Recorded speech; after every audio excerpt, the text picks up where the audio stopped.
Hello dear traders, I'm Anna Kasatkina. You're watching the latest financial calendar on Insta TV. At the end of this trading week, market participants will absorb the following macroeconomic statistics.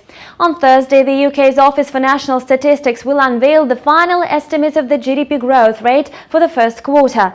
Analysts expect the economic growth to come in line with the preliminary data. According to flash estimates, the British economy expanded by 0.3% in the first quarter after rising by 0.7% in the fourth quarter last year.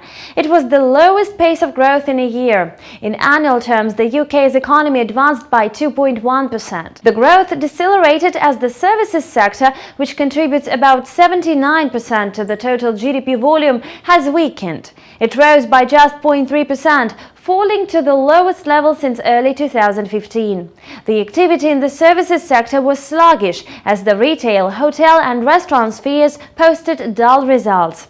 On Friday, Japan will publish the inflation report for April.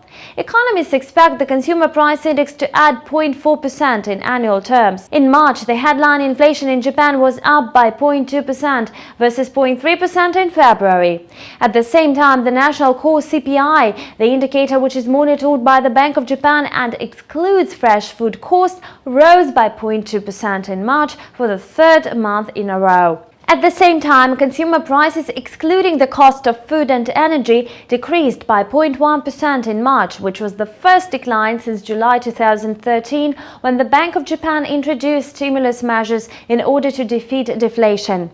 On top of these events, on Friday, the United States will unveil the report on durable goods orders for April.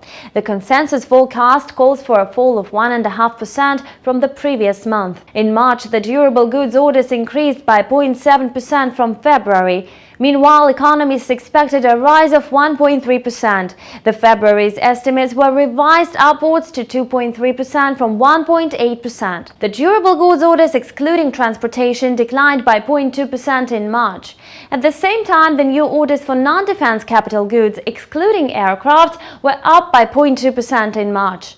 Apart from the above-mentioned events, the following reports will see the light later in the week. On Thursday, the trade balance data will be published in the United States. Besides, the Labor Department will unveil the initial jobless claims. This trading week will end with a report on the revised estimates of economic growth in the United States for the first quarter and the University of Michigan Sentiment Index. And this concludes the calendar of the latest financial events prepared for you by Insta TV team.